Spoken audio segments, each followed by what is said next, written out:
Okay, welcome to Module 1. What is this thing called weather? This is the introduction lesson.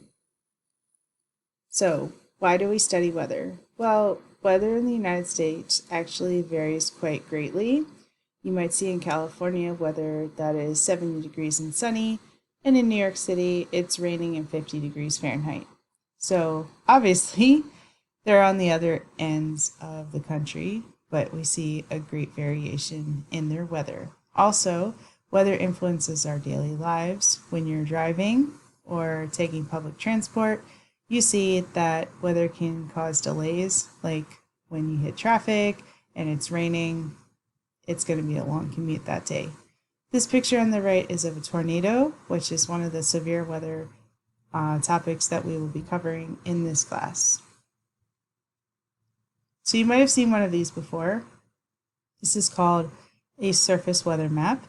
And when we look at the map, there's a lot of information that you can see just by glancing at it. For example, the numbers represent the temperature. So the temperature here is -10 degrees. And then if I go out this way towards Maryland, it's 60 degrees. And if you didn't want to read the number, you could also reference the warm versus cool colors. So the cooler colors being blue and purple, and the warmer colors being orange and red. It's a great way to look at the map and get a gist of what's going on just by a glance. Also, there's a legend at the bottom. We see that rain is this blue dashed line. Thunderstorms are the red zigzag. The white asterisk is snow. Ice are these little white bricks here. And then we have mostly cloudy, partly cloudy, and mostly sunny. So an example here in North Carolina, it is mostly cloudy. I just matched that icon to the legend.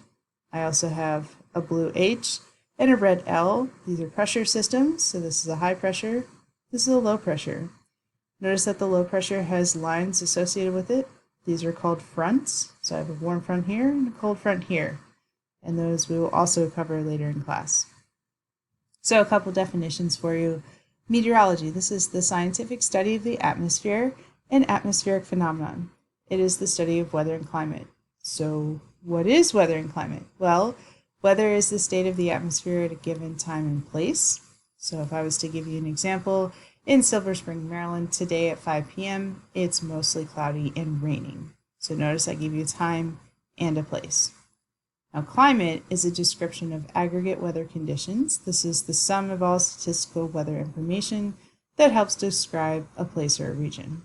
It is averaged over 30 years or more, and it's the general weather pattern for that area. So if I was to generalize for Maryland, in the summer, it is hot and humid.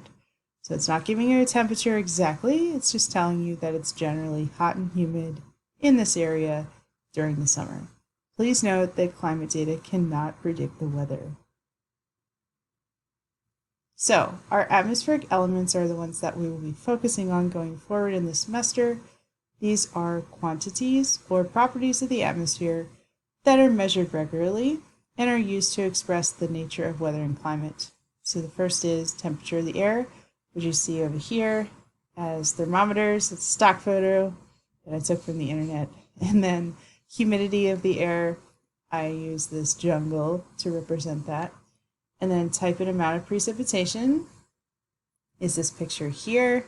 Note that we will be studying more than just rain, also snow, hail, sleet, and freezing rain. Also the pressure systems that we just saw before, red L, blue H, low and high pressure, respectively. And then we also have the speed and direction of the wind, which you can't see wind, so I used a picture of a dandelion seeds blowing in the wind. Okay, so at this point we would reflect as a class, why would the records for highs and lows be outside the averages? And the reason for that is because averages have been smoothed basically by the mathematical formula that you use for averaging. You add up all your numbers, divide by the number of numbers, so any outliers or extremes are going to be minimized. So my record should be outside of the averages. Averages are on the inside, records are on the outside. Then we go through an exercise to make sure you can read this graph. So first, I'm going to read the average daily low in June. This is for New York City, by the way. So June, average daily low. I go up to the graph, that's green. I'm going to read across to Fahrenheit because I'm more familiar with it. So that is about 65 degrees Fahrenheit, average daily low. Then let's read the record daily high in December. So I go to December, that's on the x-axis. I go up the y-axis, and that point indicates that it's 70 degrees Fahrenheit for the record daily high. If I read it across in Celsius, it would be approximately 22 degrees Celsius. Now we switch gears and we talk about the scientific inquiry. So this is also known as the scientific method. Scientific inquiry is a collection of facts, observations, or measurements, and we make something called a hypothesis. So this is a tentative explanation that is used to test and determine whether it is valid. So I have the picture of this traffic jam over here, right? And there's this peculiar orange box-like object vehicle. And so what I say in class is, I see a bunch of these on my commute to work, and traffic has increased, my commute time is higher, so I hypothesize, because of these orange boxes being present, which they weren't before, but now they are, that school is back in session. So how can I verify that hypothesis? Well, I could phone a friend whose children are in school to see if school is in session, or I could Google an academic calendar and see if school is in session. And then I would accept or reject my hypothesis. So once it's been well tested, it becomes a theory, and this is a widely accepted view that explains certain observable facts. Please note that scientific methods are not recipes. You cannot go 1, 2, 3, 4, 5, 6, 7, because sometimes it's 1, 2, 3, oh, my hypothesis is wrong, go back to start at 1 and go over again. These require creativity and insight. You need to raise questions and collect data, and then lead to your hypothesis being accepted or rejected. And once you've done that, you can create the results that you share with the scientific community for further testing. And the way we do that in science is through scientific journals. Ta-da! So now we will talk about the Earth as a system. So the Earth has different spheres. We have 4 here. We'll add 1 more later in class. So this is the 4 major spheres. So we have the Geosphere. I'm going to go through each one. So the Geosphere, the Atmosphere, the Hydrosphere, and the Biosphere. Now all these spheres are intertwined, and so soil is an example of all 4 spheres together, because I have Geosphere, the soil is part of the solid Earth. The atmosphere, there are small pockets of air inside of the soil. The Hydrosphere, because there's water in the soil. And the Biosphere, because there are living things in the soil, like bugs and worms and stuff. So, moving to specifically the Geosphere, I have a picture here of the crust all the way to the inner core. So the Geosphere is the solid Earth. It's the largest of the Earth's major spheres. It extends from the surface to the center, which is approximately 6,400 kilometers, or nearly 4,000 miles. Now, why do you see kilometers here? Because in science, we use scientific units. So that's going to be kilometers, meters, grams, centimeters, liters, all that. That's my scientific units. So at first we'll see both, and then the miles will slowly disappear. All right, our next system sphere is the atmosphere. This is the one you came to class to study. So this is the gaseous portion of the planet, or a planet, because there are more than one planet. And this is the planet's envelope of air. So it's literally this small, very, very skinny envelope that goes around the planet. And it's one of the traditional subdivisions of the Earth's physical environment. 99% of the atmosphere is within 20 miles or 30 kilometers of the surface. So it's sort of squished towards the bottom and then it like peters out at the top. We'll see that more later. It protects the Earth. It also causes our weather to occur, so we have weather at the bottom of the atmosphere. And it allows for sound waves, which is how you are hearing me talk to you. And so these are the different vertical layers of the atmosphere, which we'll get back to more later in class. So now we move on to the hydrosphere. This is the water portion of our planet. It's also one of Earth's traditional subdivisions of the physical environment, and oceans make up 71% of the Earth's surface. So if you look at these two photos that were taken by Apollo astronauts, we see what? Mostly blue. So all of that blue is the oceans, and additional parts of the hydrosphere include lakes, rivers, streams, glaciers, so solid water counts as well, and underground water. Breaking that down further, the textbook takes it from oceans, which is the most majority of what the hydrosphere is, so that's 97%, and then that little 3% that's left is then broken down further into mostly glaciers and groundwater, looks like that, and this is a glacier, and then that small portion that's left is our freshwater lakes, our saline lakes, inland seas, soil moisture is right there. Oh, the atmosphere is considered part of the hydrosphere, and stream channels. So, the last sphere is the biosphere. This is the totality of life forms on the planet Earth. So that includes you and I, because we are alive. But actually, the most biodiversity is found at the bottom of the ocean, which is yet to be fully explored. So we see fish, and there's probably phytoplankton in the water.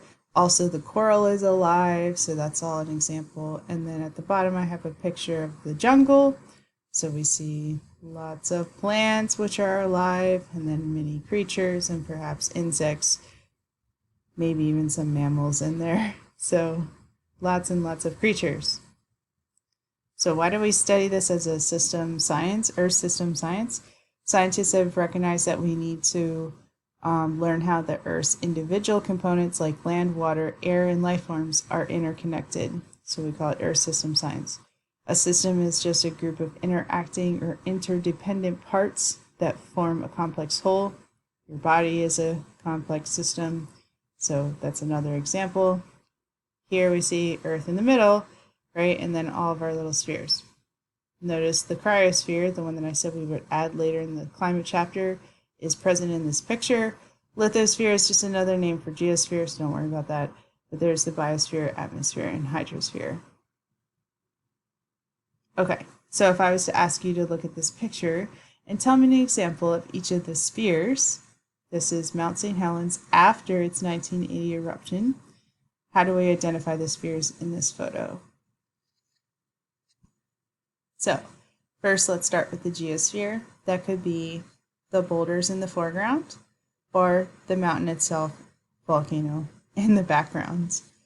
And for the hydrosphere, I don't see any streams, lakes, or rivers, but I do see snow on the mountaintop and clouds in the sky. So speaking of clouds, that can be our example of atmosphere because the air is clear, you can't see it, but it is there. And then finally, the biosphere would be all of the plants. All right, so now we're going to transition to some history of weather forecasting. This is mostly folklore, so it's folklore more than science. But weather proverbs started at the very beginning. So you might have heard this one, the ring around the moon, and we'll have rain or snow soon. So this is what it looks like, ring around the moon. On the bottom left there, that is actually true.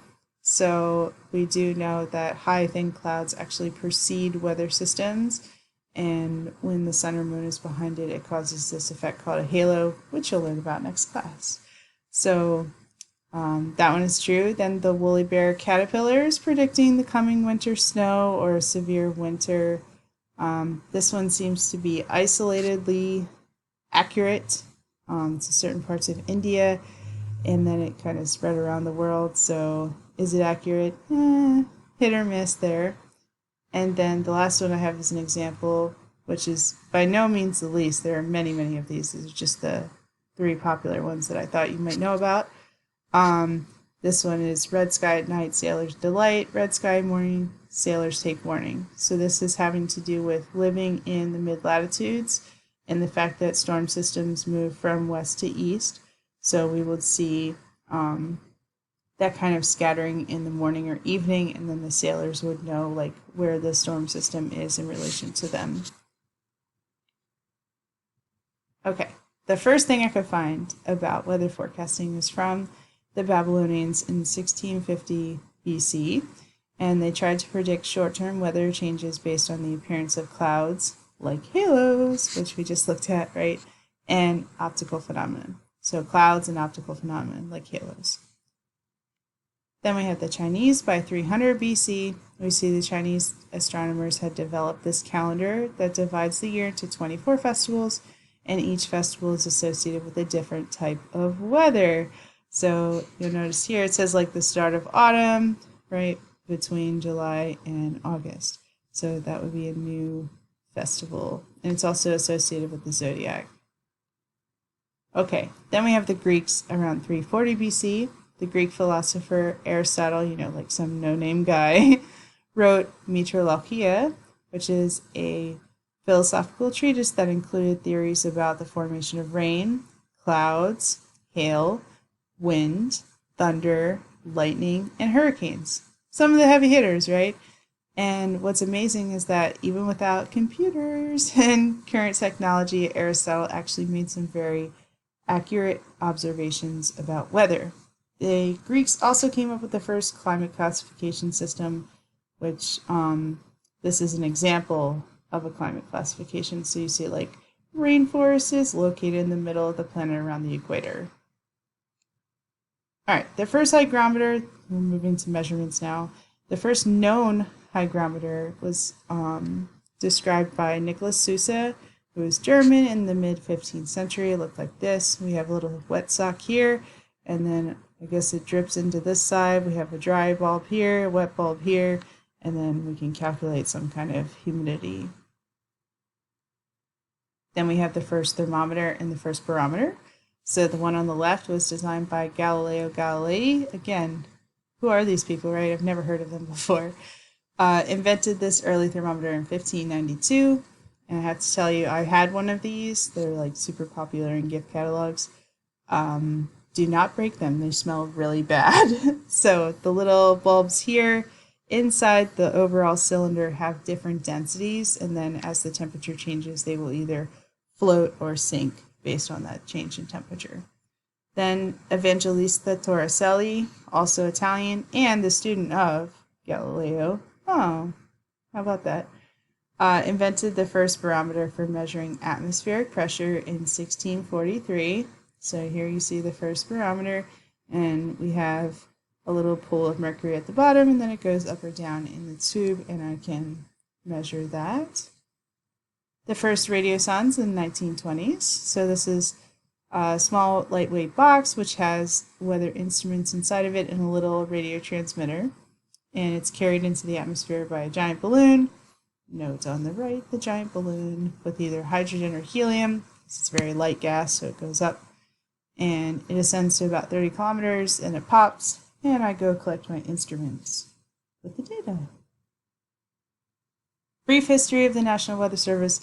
Again, very brief. The link at the bottom tells you like the whole very long history. I just took a couple of the highlights. So 1849, there was a telegraph-based weather observation network by the Smithsonian. So that was the very first kind of weather observing in the United States, besides farmers, of course. And telegraph is beep, beep, beep, beep, beep, beep, beep, beep, right? So like Morse code, the first text message, sort of. And then in 1870, we have an official law to make the Weather Bureau, which is inside of the Army Signal Service. So it was originally a military organization. And then 20 years later, in 1890, it becomes a civilian agency. And then in 1900 to 1919, we have forecasts, we have warnings and statistics that start. And then in 1920, the American Meteorological Society is formed. So they just celebrated their 100-year anniversary, which is cool. And then after World War II, 1948, we have the first tornado warnings because Dr. Fujita started studying tornadoes right after the war. The 50s to the 70s, we have severe weather research. The National Hurricane Research Project came out. First radar, first satellites, like we're really getting into the meteorology now. And then in 1970, it became the National Weather Service. Ta-da! So I ask you, is studying weather a recent science? Hopefully you see from the previous slides that it is not a recent science. It's been pretty much around since the beginning that people look up and say, well, what is that and why is it happening? All right, so that's our vocabulary. You can click that link later. Okay, so when it comes to maps, I just want to do a brief overview for you. So we do not use this icky thing here, which is called Mercator projection. So there are different projections of maps. And one of them is called conic. So this one's pretty good for like equal spacing. When I'm displaying data, I want to make sure that the little squares that it's representing, like you see this grid here, are equal area. So this is one way that we do it with conic or azimuthal projections. And so a conic is just like putting an ice cream cone on top of the earth and then flattening it out. So that's what this map is. That's North America. And I think that looks a lot better than the Mercator because look at Greenland, for example, right? And then look at Greenland here. It's like bigger than North America, and that's not realistic at all. So anyway, conic. And then there's two of those. So we have Lambert and Alberts. And then we have azimuthal. And so here's a polar projection, stereographic polar projection. And basically it's like taking the globe and then down to like a circle, and the North Pole is in the middle. So here's the North Pole, there's North America, this is Eurasia, and then Africa is down there. So you'll see a lot of these in class because we do polar projections for upper air maps, not Mercator. Ew. So then we would take our geography quiz and topography. I recommend you try this yourself. So test your US states. Do you know their names? Where are they? And then test your North American topography knowledge. All right, finally we talk about UTC time. So nearly all international time is kept using Coordinated Universal Time. It's actually French. Anyway, so it's UTC time. It's a 24-hour clock, and it's also known as Greenwich Mean Time, or GMT. And Greenwich Mean Time is based in Greenwich, England. So you like can stand on the line and like jump back and forth between, 2 hours. It's kind of cool. Anyway, there's a handy conversion chart here, or you can Google one. It's very easy, just UTC conversion chart. Super helpful. You will need it because all of our meteorology maps are labeled in what? UTC time. Uh-oh. So that's not local time. It's UTC time, so you'll have to do the conversion. Now, just to go over standard time zones in the United States, we live in Eastern time. If you live in the East Coast, you live in Eastern time. If it's 6 p.m. and I want to call a relative that I have in Mountain time, right? So they live in Montana. I want to call my relative in Mountain time. Then it's not 6 p.m. there. It's earlier, right? Because she's in the West. So that means we're going into the past. So going west, you're going into the past. So I subtract 2 hours. So it's actually 4 p.m. there when it's 6 p.m. here. If I call my friend who lives in Europe, right, Spain specifically, then I'm going into the future. So she'll be 4 or 5 hours ahead of me. So future versus past. Okay, so here's an example of a world map of the time zones, and the reason I'm showing you this is here's Z time. Zulu time is at 0, which is through Greenwich time, right? So Greenwich Mean Time is right there, and then everything else is plus or minus from that point. So we live here in DC at -5 UTC time. This is a standard map, so when we're in daylight time, it actually becomes -4. So over here is the international date line, right? So international date line. Why is that important? because when you're doing your calculations, if you cross this line, eventually it will be the next day. So if I'm talking about like Australia, for example, if I go forward, I'm going 5 hours to Greenwich time and then 10 hours to Sydney time, right, which is the plus 10 here. So plus 5 plus 10, which is plus 15, which is plus more than 12 hours, which most likely will mean it will be the next day. Does that make sense? So it'll be the next day when I'm talking to someone in Sydney. So just keep that in mind, because I know you all have Australian friends. So, all right. That is the end of lesson 1. I hope you enjoyed it.